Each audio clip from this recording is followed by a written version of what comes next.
Standing by now on Capitol Hill is Senator John McCAIN, a member of the Foreign Relations Committee, of course, a former fighter pilot himself.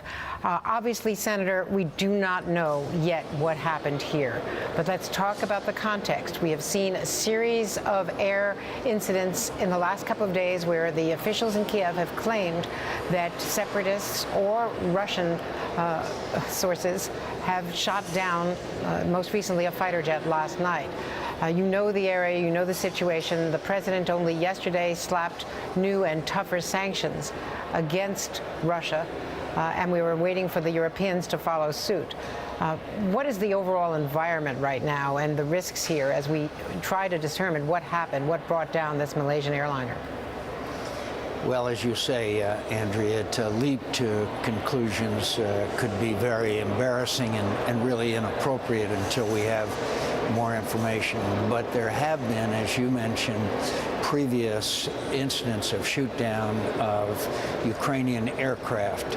This was an airliner headed towards Russian airspace, and it has the earmarks, and I'm not concluding, but it has the earmarks of a mistaken identification of an aircraft that they may have believed was Ukrainian.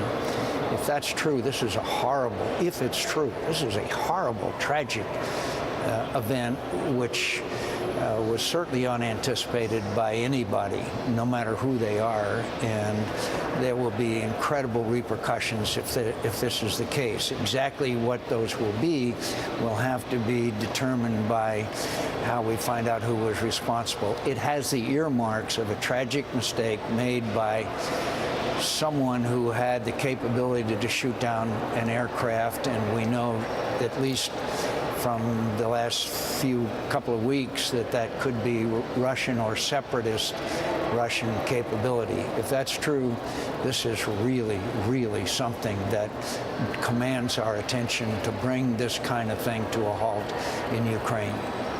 Now, we're talking about 295 passengers, 15 crew members, a 777. Boeing has acknowledged that the plane has been lost on radar. We see the video already. This is somewhere near Donetsk. We see the video, the smoke coming from that field. Senator, as you say, we do not know what happened and whether this was an accident, whether this was pilot error, some sort of misidentification. We don't even know what side, if this airliner was tragically shot down. We do know, though, that tensions have been rising there and that the world has been preoccupied with the Middle East, perhaps, but the White House very focused in the last 24, 48 hours with the Treasury Department sanctions against Russia.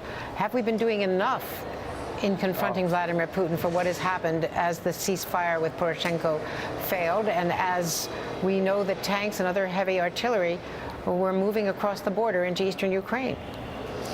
Well, all I can say is that the reaction of our European community and the United States has been insulting in how small and how little help we have given. I mean, they have been begging us for defensive weaponry. We have not given it to them. We decided to send them MREs. I'm not making this story up.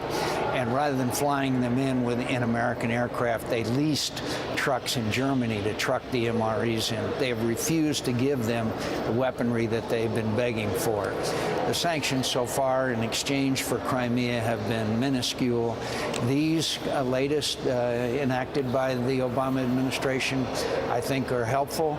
But if you ask Ukrainian government that's struggling, they would say they need weapons with which to defend themselves. Vladimir Putin just moved 10,000 troops back to the border again, and we have seen a step up in separatist activities. So I think we have been so unhelpful to the Ukrainians that it has affected their morale. Now, I know that this is not the Cold War. This is a different government in Russia. We don't even know whether this plane was shot down, or if so, who was responsible, and if it were a case of mistaken identity, still the tragic loss of life. But we do remember what the international reaction was when the Korean airliner 007 was shot down over then Soviet territory back in 1983. the whole world was up in arms, and it became a cause célèbre at the United Nations.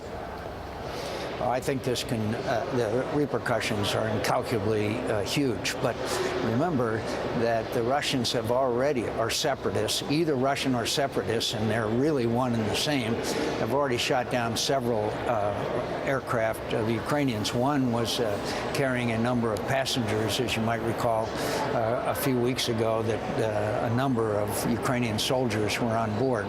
So this is part of a pattern. But again, I am not concluding yet. We don't want to make the mistake of reaching conclusions. We'll know within the next few hours. So, but if it is a result of either separatist or Russian actions, mistakenly believing that this was a Ukrainian warplane, I think there's going to be hell to pay, and there should be.